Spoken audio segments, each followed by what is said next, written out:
Comienza Querer Vivir, un espacio dedicado a la salud y a la divulgación científica.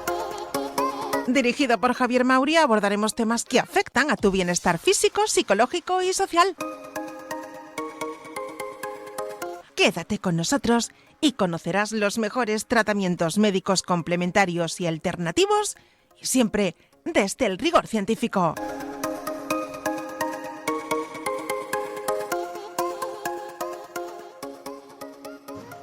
Muy bien.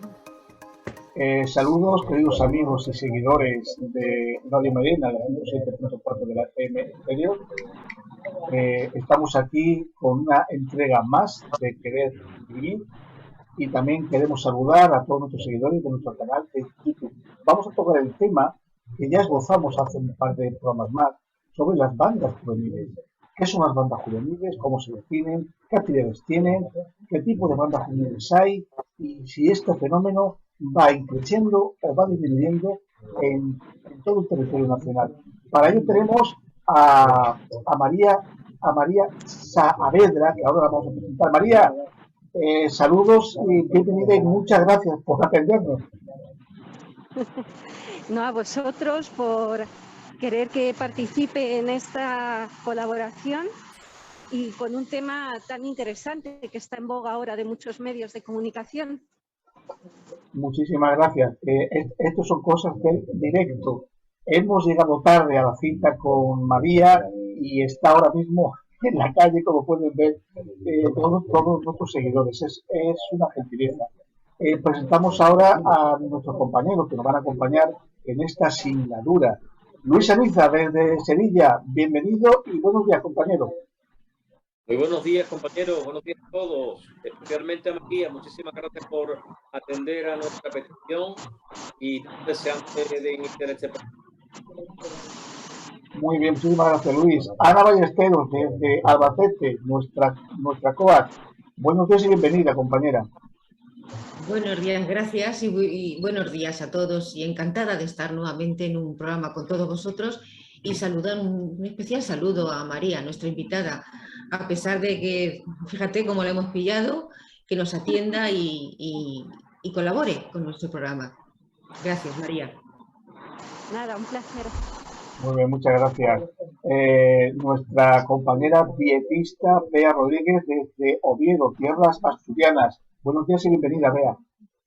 Buenos días a todos, buenos días a los oyentes y bienvenida, María.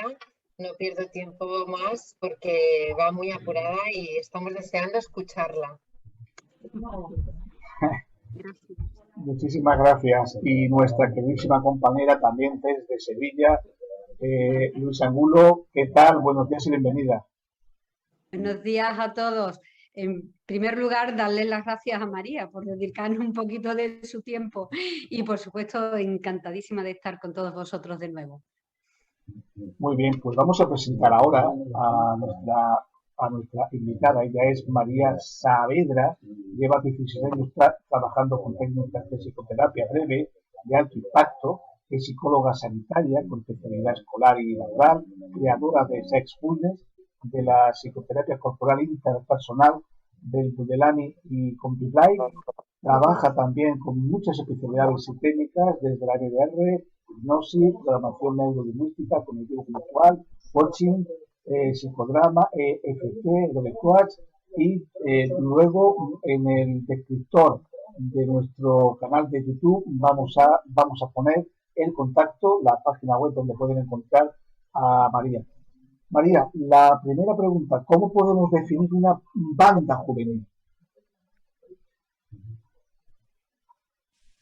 Micrófono. Lo tienes cerrado, María. Tienes el micrófono cerrado. El micrófono. María, ¿nos escuchas? ¿Tienes el micrófono cerrado? Ahora, como hay ahora. ruido, disculpa. Ahora sí. Ahora, adelante. Hazme otra vez la pregunta y así la continúo. Disculpa. Con muchísimo gusto. ¿Qué entendemos que es una banda juvenil? ¿Qué es una banda juvenil?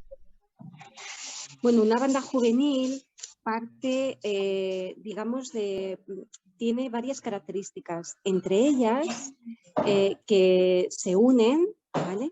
Suele haber una organización, a veces no jerárquica, pero comparten un beneficio, ¿vale? Buscan poder o hay un beneficio y suelen tener los jóvenes, adolescentes, estilos de afrontamiento, bueno, pues que suelen estar influenciados de alguna manera por sustancias o por situaciones que tengan que ver muchas veces con la violencia. Entonces, bueno, desde ahí las bandas juveniles se pueden, ¿no?, ya dividir en otros grupos distintos. Grupos más organizados, grupos además que se pueden encontrar en diferentes países y con diferentes, lógicamente, beneficios. Muy bien, perfecto. Yo voy a dar la palabra ahora a mis compañeros. Compañero, cualquiera de vosotros que quiera hacer una pregunta o un comentario, lo que sea. Aquí está María. Adelante. Sí, a mí me gustaría, María, preguntarte, ya que hemos empezado con la definición un poco de banda juvenil, es decir, ¿cuál es el móvil, cuál es la motivación, qué es lo que genera el que se forme una banda juvenil, ¿no? Pues para mí, es como psicóloga, ¿no? Digamos que lo que hay es la forma en que se enfrentan al mundo estos jóvenes. Digamos que tienen unas necesidades no cubiertas, tienen patrones comunes por el tipo de familias de las que proceden, incluso digamos que muchas veces les une el propio país con la cultura y de ahí pues la necesidad de pertenencia al grupo que en la adolescencia se necesita vivir. Y claro, si a eso le sumas pues lo que hay, ¿no?, y que muchas veces se excluye a la hora de las investigaciones o de la literatura, los reportajes más científicos, que luego se escuchan en los medios de comunicación, es que estos jóvenes que se integran a estas pandillas suelen tener estereotipos violentos.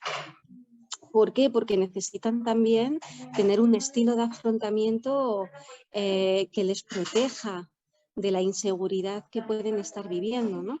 Y que lógicamente eso parte de las rutinas familiares de las que vienen.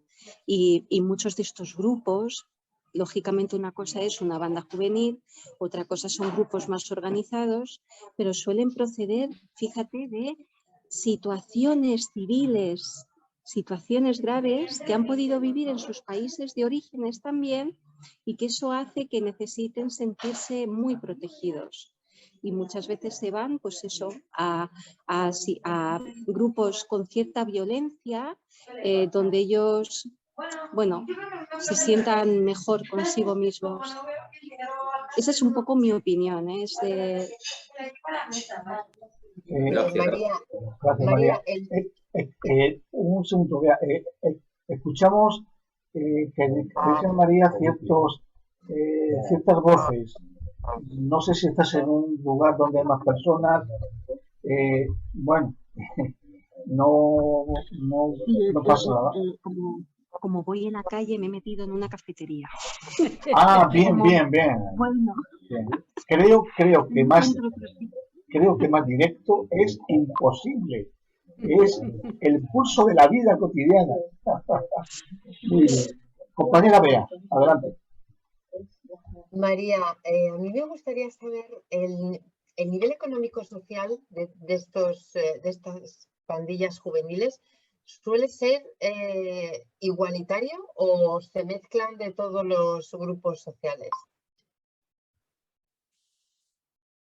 Y a ver, sobre todo este tipo de temas y estadísticas llegan de la policía judicial, ¿vale? Y entonces de las estadísticas que llegan suelen proceder también de las denuncias y de las situaciones que desde la seguridad del Estado se encuentran. Con lo cual, los datos no son, para mí, muy concretos ni se ajustan a una realidad. Lo que sí se sabe es que estas pandillas juveniles, cuando están metidos con grupos que se protegen, suelen buscar zonas pues tipo parques, plazas de barrios, de sitios concretos, incluso lugares donde pues, hay zonas poco transitadas por la policía y las fuerzas de la seguridad, lógicamente, y suelen al final transgredir un poco lo que es la norma y el orden. ¿Ah? Entonces, claro, ¿qué ocurre? Que los sitios en donde se suelen encontrar están lejos de donde la gente suele concurrir. Entonces, ahí nos podemos ir a lo mejor a barrios donde haya más necesidades. Luego, la violencia aumenta y eso sí se sabe. Barrios socioeconómicos más humildes tienden a tener niveles más violentos de forma directa. Luego ya la violencia indirecta y, como digo yo, de guante blanco, esa es la psicopatía que va escondida por detrás, nos las encontramos en las esferas más altas, incluso a nivel corporativo. Así que, bueno, las bandas juveniles suelen proceder de grupos que no quieren la exclusión social y que se aferran a la violencia como un medio para sobrevivir. Y yo los ubico más con un nivel socioeconómico medio-bajo. Medio-bajo. María, sí. y si nos ponemos en la piel de esos padres de adolescentes que se dan cuenta que sus hijos andan con alguien raro, que están en una banda, ¿cómo se dan cuenta que pertenecen a una banda peligrosa? ¿Cómo pueden recuperar a un integrante de una banda si su hijo está con una banda peligrosa? Es una buena pregunta. Claro, este tipo de jóvenes que buscan de alguna manera los límites pueden tener situaciones donde hay una tendencia al límite de la personalidad y pueden ser familias estructuradas que se encuentran con un miembro de la familia juvenil que transgrede la norma y emocionalmente pues tiene una tendencia al límite y estamos hablando de bandas juveniles, pero claro, hay personas que se pueden ir, por ejemplo, a situaciones de explotación sexual como un medio impulsivo de encontrar algo distinto a lo que le da la vida en la que se procede, pero los jóvenes que están viviendo una situación de violencia y las familias se dan cuenta de ello, es difícil que los encaminen. Es complicado.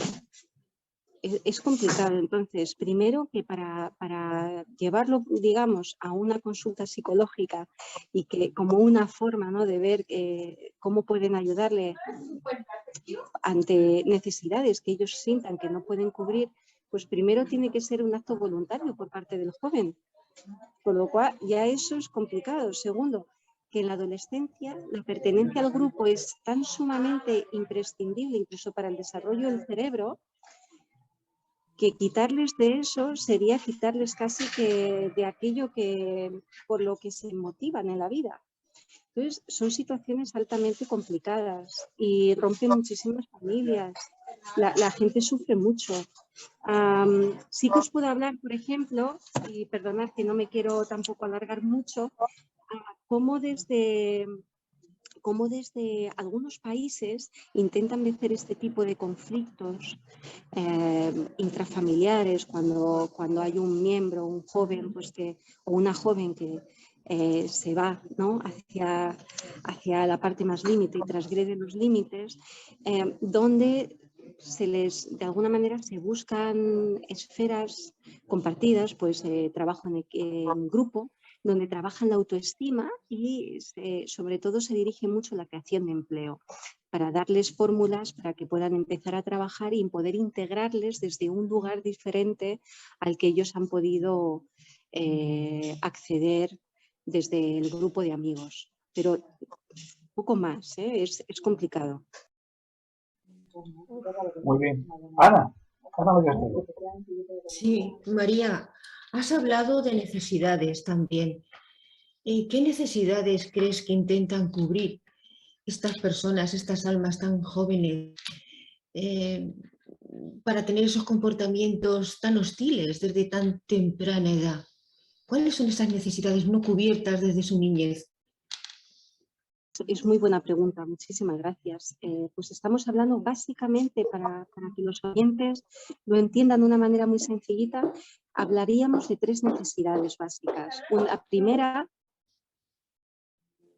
La primera sería la necesidad de la protección, la seguridad. Esa es la protección básica. Aquellas personas que no tengan cubierta esa necesidad van a sentir mucho miedo, o ese miedo se va a dirigir a la parte mental en forma de inseguridades y de dudas, con lo cual, a medida que van creciendo, van teniendo perfiles muy obsesivos y con muchos miedos a la hora de tomar decisiones. La segunda necesidad, estaríamos hablando de una necesidad afectiva. Cuando esa necesidad no está cubierta, tenemos que pensar que ha habido un sentimiento de humillación o ha habido mensajes que han sido humillantes para esos jóvenes desde pequeños, y siempre hay que ver a la familia de origen. Hay que pensar qué se ha vivido en la familia para que esos jóvenes hayan interiorizado que son malos. Por ejemplo, por irme a un ejemplo básico, soy malo, luego tengo que hacer cosas malas para poder justificar lo que me dicen mis padres, o me ha dicho uno de ellos, porque es la única forma de cambiar esta situación que de otra forma no podría cambiar. Así que al final cualquier niño o niña son proactivos, prefieren interiorizar el mensaje negativo que les llega para que desde sus propias conductas poder modificarlas, o dando la razón al padre limitador o a la madre que limitó, ¿sí? O para ir en contra, ¿no? Y un poco rebelarse a aquello de lo cual no están de acuerdo o les dañó. Entonces, desde ahí se puede trabajar muy bien. El problema es cuando tienen mecanismos defensivos muy agresivos, que incluso a veces hay que medicar, ¿no? Para poder llevarles a una estabilidad y una búsqueda alternativa, ¿no? Para que puedan integrarse en la sociedad con conductas más saludables. Muy bien, gracias, María. María, siempre teniendo en cuenta la prudencia de las estadísticas que nos has comentado, ¿podemos diseñar un mapa del tipo y de las clases de bandas que hay en nuestro país? Pues mira, ahora mismo, digamos que yo voy a decir nombres. Esto, a mí me gusta dar referencias. A las personas que les interese, hay muchas tesis. Lógicamente es un tema delicado. He estado preguntando, por ejemplo, a Policía Jurídica, y hay que tener cuidado, se niegan muchas veces a dar datos y con razón. Entonces, si buscáis, por ejemplo, en ciertas universidades, hay personas maravillosas que han hecho tesis estupendas donde describen este tipo de grupos que se dan. En España ahora mismo tendríamos los Latin Teen, ¿sí? Que sobre todo se sitúan en Madrid, Barcelona, Murcia, Torrevieja, ¿sí? Y proceden de Puerto Rico, Ecuador. Y fíjate que esta banda apareció desde el narcotráfico de las prisiones en sus países, y ya poquito a poco se van expandiendo a otros. Hay que tener en cuenta que ahora los integrantes de estas bandas, que suelen ser menores de edad, cuyos, digamos, organizadores son mayores de edad, ya son grupos mixtos, es decir, que ya son personas que han nacido en España. Entonces, los datos van cambiando con el tiempo. Luego tendríamos los nietas, que serían como los, digamos que son los grandes contrincantes de los Latin Teen, ¿no? Y proceden de Puerto Rico, Ecuador. También es una banda carcelaria, proceden de ahí, y fíjate que todos tienen símbolos que utilizan con los dedos para hacerse saber que son integrantes de ese mismo grupo. Por ejemplo, los nietas, pues digamos que unen dedo índice y corazón entrelazados y suelen llevar colores de sus países. Entonces, cada uno tiene sus propios símbolos para darse a conocer. Luego tenemos los latinos fuego, que suelen llevar collares, pulseras con barriles, y los números de barriles indican la graduación de ese miembro en la banda. Tenemos los trinitarios, que proceden de República Dominicana. Los Dominican Don't Play sería otro grupo distinto, que llevan crucifijos, son jóvenes que podemos encontrar con gorras y pañuelos, y seguramente que algunos vendrá a la mente de haberlos visto. Y luego hay dos grupos muy, digamos, para mí los más importantes, que vienen de Los Ángeles, de Estados Unidos, que se les hace llamar, bueno, se hacen llamar la Mara MS-13 y la Banda de la Calle 18. La verdad que poco más puedo contaros, porque cada vez hay más, hay muchísimos grupos más, pero estos serían los conocidos, los que nos podemos encontrar sobre todo en los medios de comunicación y en las investigaciones científicas. Adelante, compañeros. Muchas gracias, María. María, ¿hay un porcentaje que se sepa de chicos que se reconducen positivamente? Sí, por supuesto, a través de la experiencia se dan cuenta y salen. Te puedo decir que hay casos donde salen con postraumáticos muy graves y se niegan en rotundo a pedir ayuda por miedo a que les encuentren. Es decir, luego el miedo con el que se salen es complicado, y la forma de integrarse es a través de un trabajo, cambio de vida, cambio de lugar, empezar de cero, pero muchos de ellos se hacen tatuajes. Entonces, bueno, ahora con el láser pueden hasta llegar a quitárselos. Pero es complicado porque eso deja una huella bastante grave. Y esto me lleva a una película que seguramente todos habréis visto, antigua, History X, creo que se llama, sí, que es la historia pues de la simbología nazi y sí, cómo una persona es capaz de salir, pero las consecuencias que eso tiene, ¿no? Muchas veces. Entonces, bueno, animo a los oyentes que tenéis tan fieles a que puedan ver esa película, porque creo que es un gran reflejo de lo que pueden vivir, ¿no? Teniendo en cuenta que la situación es distinta ahora. Suele haber, digamos, abuso de sustancias entre medias, que eso no se suele tener en cuenta, y muchas veces lo que les hace llegar a estos grupos de violencia, que es una de las preguntas que me habéis hecho, es por las drogas y por la evasión, la necesidad de evadirse, incluso porque uno de los familiares de esa familia podía ser alcohólico o utilizaba las drogas, y se van a lo conocido, ¿no? De lo que han vivido en la infancia. Bueno, son temas bastante interesantes que creo que hay que humanizar, porque no dejan de ser personas que tienen necesidades, que son vulnerables y que por supuesto se les puede apoyar. Y creo que las políticas de seguridad podrían hacer mucho al respecto, que pudiesen dejar de utilizar la violencia en muchos casos para bueno, por supuesto, irse a una eficacia utilizando los derechos humanos y bueno, pues hacer actos, pues a lo mejor de, pues eso, de integración a través de la toma de desarrollo personal que pueden llegar a hacer acerca de lo que les ha tocado vivir y que tienen alternativas en la vida, y dirigirles a una empleabilidad posible, porque si no pueden terminar en la cárcel por la experiencia negativa que han tenido, se pueden rebelar todavía más, y creo que es algo que habría que trabajar en distintos ámbitos a nivel social. Creo que me he ido de la pregunta. No, gracias. Entiendo que es costoso que se salgan de estas bandas, pero que, bueno, que es posible, ¿no? Así es.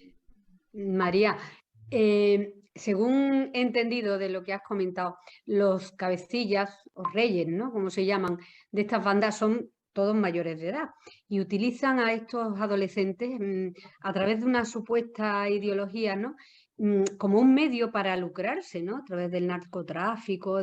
Entonces, ellos saben cuando entran en una banda de esta, a lo que van, o se sienten solo protegidos por esta ideología o por lo que le ofrecen. ¿Tú crees que ellos saben que los mayores, digamos, se están aprovechando de ellos, se están lucrando? Yo creo que eso se intenta camuflar. Si no, no crearían una ideología. Si no, no habría un lenguaje común. Digamos que se quiere transmitir algo que les haga luchar por esa causa. Entonces encuentran ahí, digamos, una segunda familia, un grupo por los cuales muchos de ellos dicen que matarían. Como las sectas, claro. Efectivamente.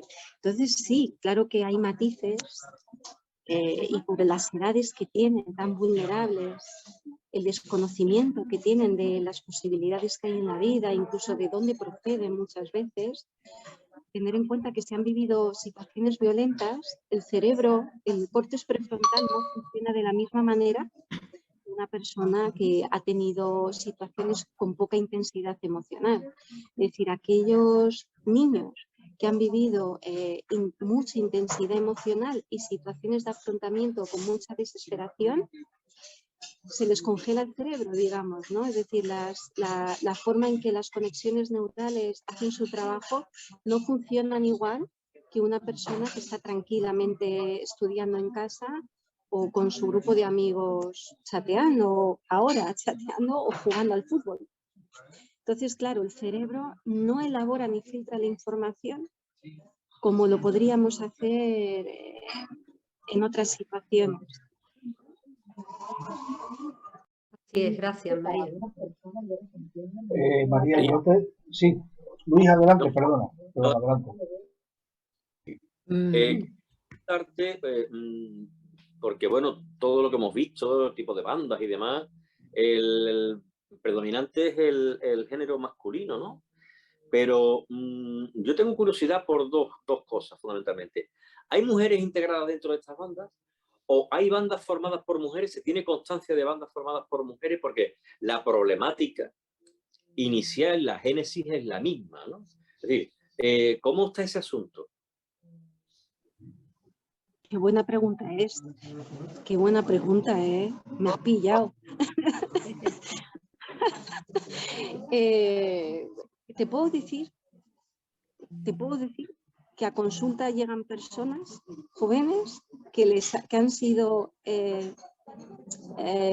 maltratadas por un grupo de mujeres, de jóvenes. ¿Ah? O sea, claro que existen. ¿Pudieran estar integradas en estos grupos? Sí.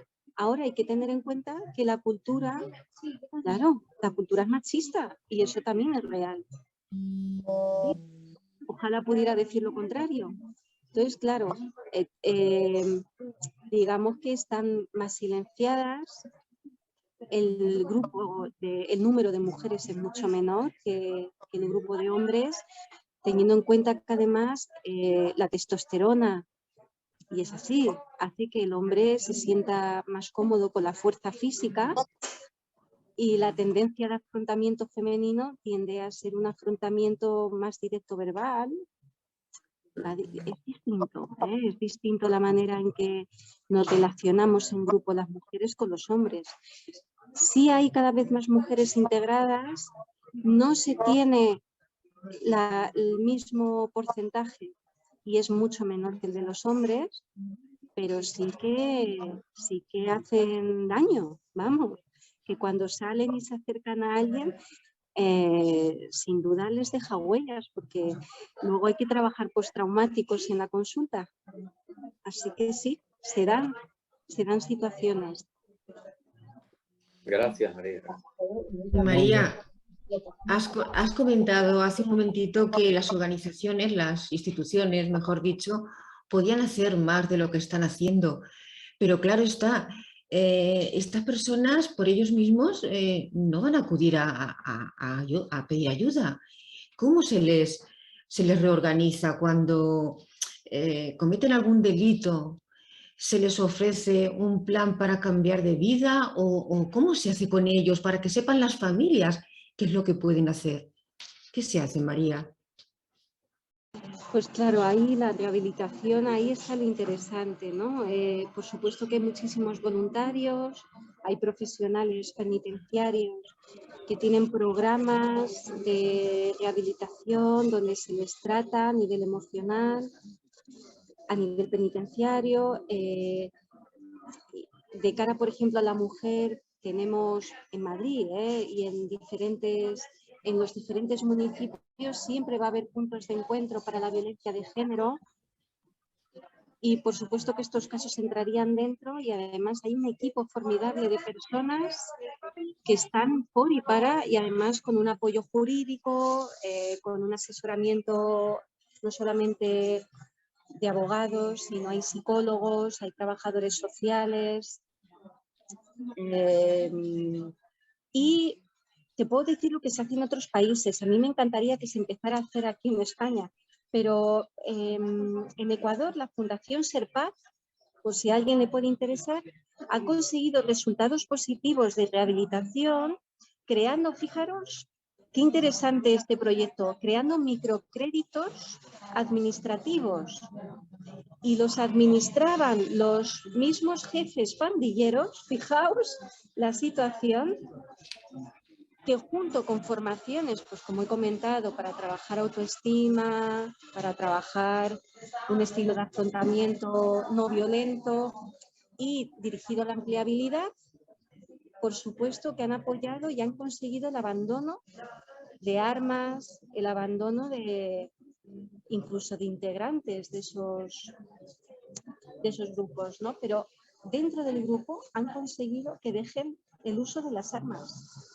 Y ya eso es un gran paso, porque muchos, Sí, desde luego. algunos grupos sienten que están haciendo una reinserción social positiva, es decir, que creen firmemente que la causa por la cual han creado esos grupos organizados tienen un sentido positivo, pero se olvidan de que el uso de la violencia y de las armas no puede estar justificado, ¿no? Entonces, han logrado ese tipo de acciones que me parecen muy interesantes y que creo que aquí no han llegado todavía. Vaya, pues María, así cogen ejemplo.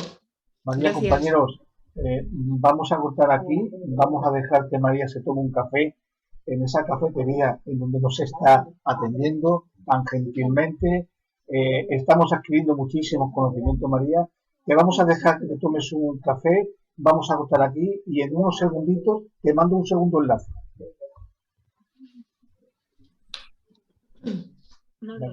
Venga. Hasta ahora. Hasta ahora. Bueno, pues queridísimos compañeros, pues María Saavedra ya nos ha dejado un cúmulo de información bastante interesante. No hemos tenido más tiempo para poder estar con ella.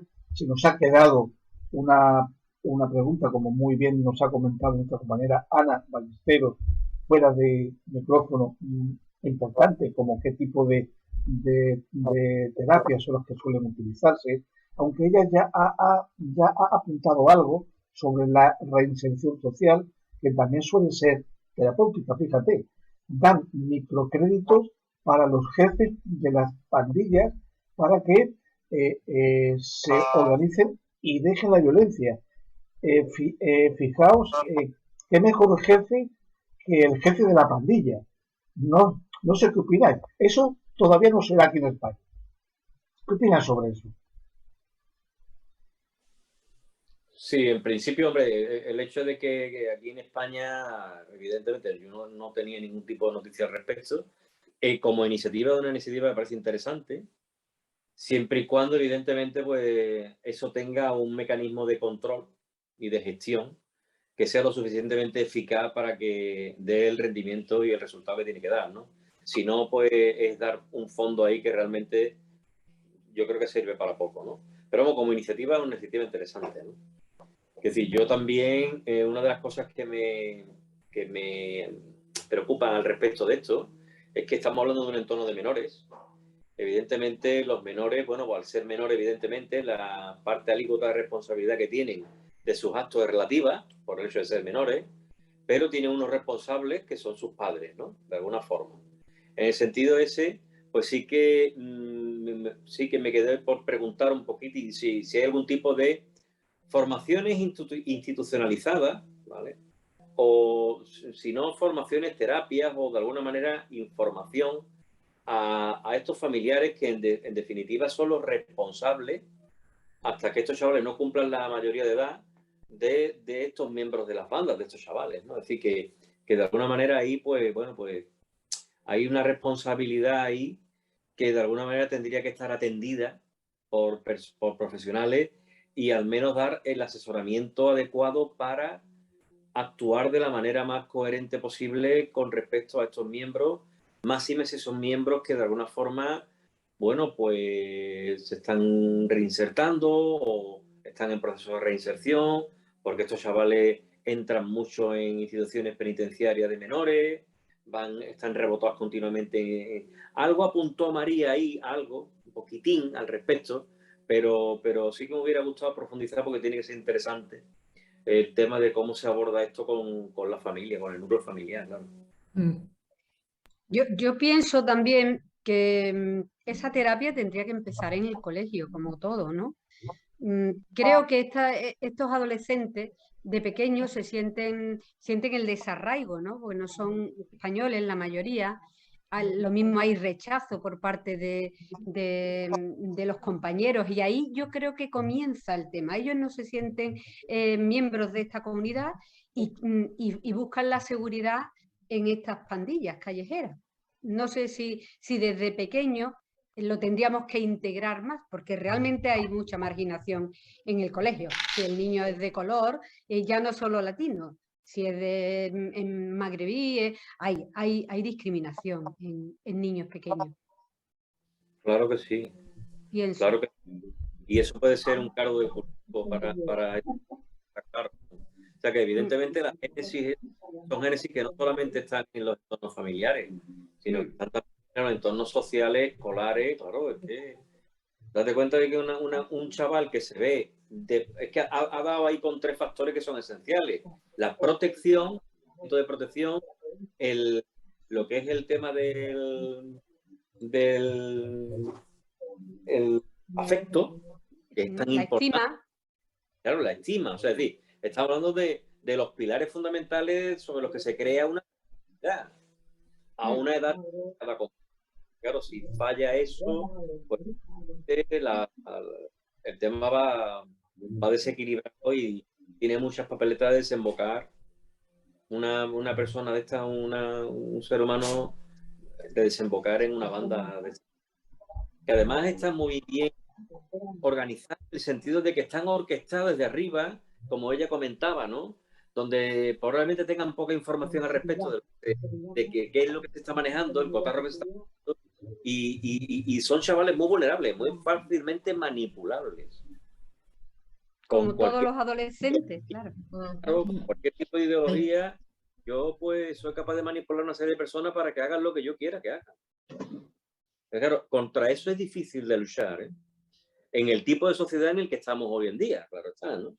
Sí. Pero bueno, se une también el estilo vital que tenemos hoy en día, ¿no? O sea, que no es exactamente el mejor, ¿no? Sino yo creo todo lo contrario. O sea, que este estilo vital hoy en día propicia este tema. Claro. Es duro, es lamentable, pero lo propicia. Y bueno, pues a la vista está cómo va la sociedad. También hay que ver que, con respecto a lo que has comentado, Luisa, hay que observarnos también los adultos. ¿Qué les estamos transmitiendo, ¿no? Ese rechazo social lo están percibiendo de nosotros, porque tú dejas en un parque a una niña, como bien has dicho, a una niña de color, a una niña oriental, a una niña blanca, tú déjalas en el parque solitas. Verás cómo ellas no discriminan, se juntan, juegan y no miran ni raza ni miran nada, porque lo hemos podido comprobar cuando nos hemos ido fuera de vacaciones con nuestros hijos. Hemos podido comprobar que se han ido a la piscina e incluso sin entenderse con el idioma, con niñas, por ejemplo, mi hija Alesia, pues con niñas cuando era pequeñita, con una niña francesa de vacaciones, estaban las dos unidas en la piscina, jugando. O sea que los niños no conocen las razas, no conocen nada. Somos los adultos los que les estamos transmitiendo ese rechazo social hacia lo que no es igual que ellos. Lo perciben de nosotros, o sea, lo que estábamos hablando también en el programa que hacíamos hace poquito, ¿no?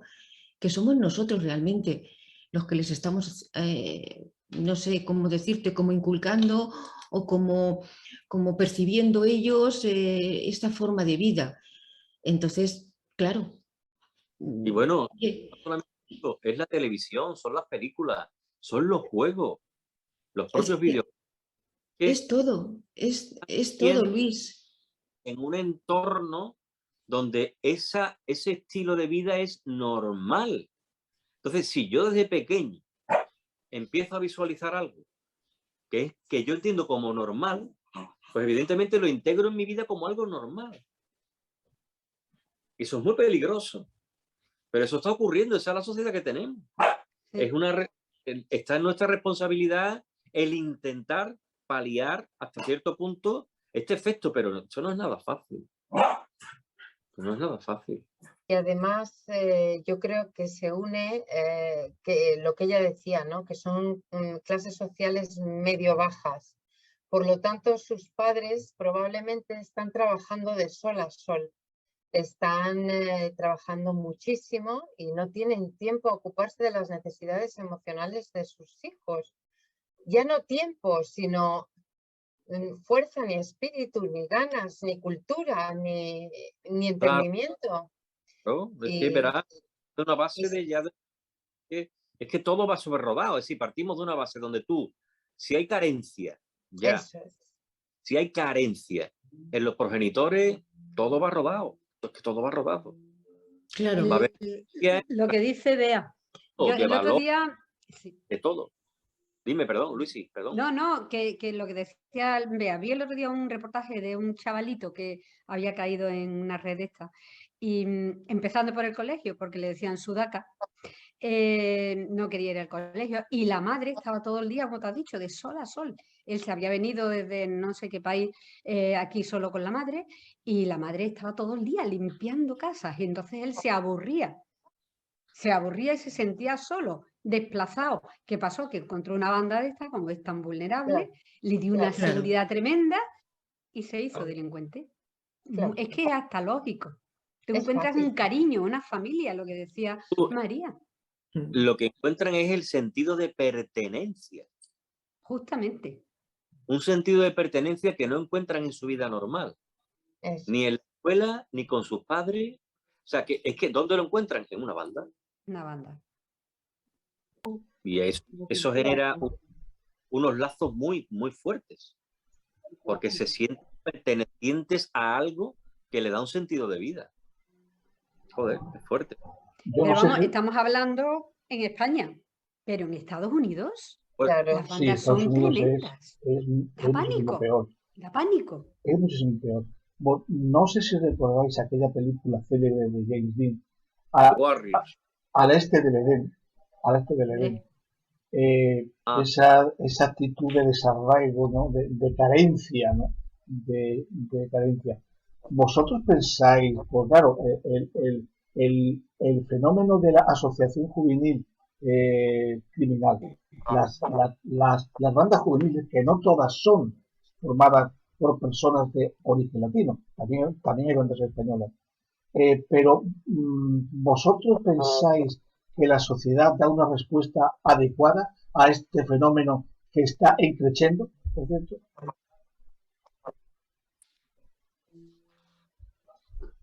Lo decía María, ¿no? Tímidamente, me imagino, que están empezando las instituciones no sé, a dar alguna respuesta, Yo no conozco, vamos, la verdad. si se está haciendo algo. También nos lo podía haber dicho ella. Conociendo el funcionamiento del sistema jurídico y del sistema educativo y del sistema político y de la gestión política en general, lamentablemente pienso que poquísimo. Pero es que también tenemos una policía prospectiva, actúa después del delito. No tenemos una policía preventiva que actúe previniendo el delito. Eso también hay que tener en cuenta. Pero yo creo que también hay que tener en cuenta que los medios económicos son los que son y que no dan para todas las necesidades sociales que hay en este momento. ¿Cuál es más importante que otra? Pues esta es muy importante, desde luego, pero tenemos muchos frentes abiertos en todas partes y el dinero no alcanza para todo. No sé hasta qué punto es una cuestión de mala gestión económica o hasta qué punto es una cosa de que no se llegan, de que nuestra economía no llega a todas las causas. Y hablando de la policía, no sé hasta qué punto con los menores de edad están ellos un poco más atados, ¿no? Yo pienso que son prioridades, Bea. Al menos yo lo veo así, ¿eh? Que son prioridades lo que tienen las instituciones. O sea que, porque cuando quieren, pues el dinero al final, para lo que ellos consideran, siempre hay. Es que sea prioridad, que vean ellos una necesidad realmente en cubrir ese área. Estadística, al fin y al cabo estadística. No, que un rédito político, un voto. Entonces, pero vamos, sabemos, y no lo puede decir Javier, el más experto nos puede aconsejar que la persona que no se siente valorada desde muy pequeño, desde su niñez, que no se siente respetada ni querida, va a ser una persona hostil. Esté en banda o no esté en banda, da lo mismo, va a ser una persona hostil y va a vivir en un mundo hostil. Y el mundo contra mí. Eso es así, aunque entre o no entre en una banda. ¿Verdad, Javier? Tú que nos puedes asesorar en este tema, que estás más como psicólogo, como profesional. Sí, efectivamente. Una persona que se haya criado en un entorno de estas características, como tú bien comentas, Ana, evidentemente toda influencia del exterior, toda caricia del exterior, todo intento de crear un vínculo con él, lo va a percibir como una amenaza. ¿Y qué es lo que hacemos cuando percibimos que algo nos amenaza? Pues que nos defendemos. Sencillamente desarrollamos una técnica de respuestas defensivas con lo que conocemos, con lo que nos ha dado resultado hasta ese momento, que es la conducta violenta. Luego entonces es un mecanismo que explicaría esto. El tema está, como muy bien estamos diciendo, que todas estas conductas, pues hombre, tendría que ser prioridad de los organismos competentes. Sí, porque realmente los padres, como por decirlo de alguna forma, como que los han perdido, ¿no? Que no pueden hacer ya nada con ellos, ya no saben qué hacer con ellos. Entonces necesitan de ayuda, una ayuda profesional, pero claro, también teniendo en cuenta que hemos sido parte también de que se nos hayan ido, porque han tenido unas edades pues que han sido muy pequeñines y ahí no lo hemos visto, que se nos iban, no nos hemos dado cuenta, no hemos tenido tiempo, como bien has dicho tú, Bea, no hemos tenido tiempo de verlo, pero han pasado por unas edades muy tempranas que sí podíamos haber estado un poquito ahí pendientes antes de que, porque claro, una vez que ya se han ido, una vez que el entorno ya no lo ven seguro, porque no se han sentido valorados en el entorno familiar, ni respetados, ni queridos, pues van donde se sientan, como bien lo ha dicho Javier, donde se sienten protegidos. Pero Ana, no los flagelemos, ¿eh? tampoco nos flagelemos, ¿eh? No sé, los padres, y además estamos diciendo en ese estatus social que no tienen tiempo real, porque si no, no comen. Yo no los culpo, de verdad, ¿eh? No los culpo.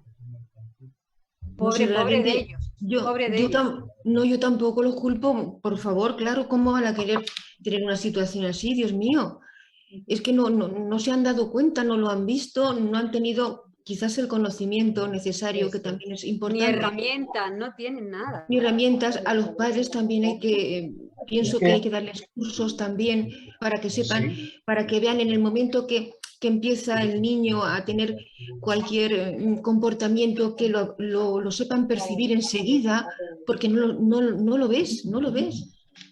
No tienes conocimientos y no lo ves, por supuesto. No lo culpo. No podemos olvidar, queridos compañeros, que la educación no solo es la familia y es la escuela.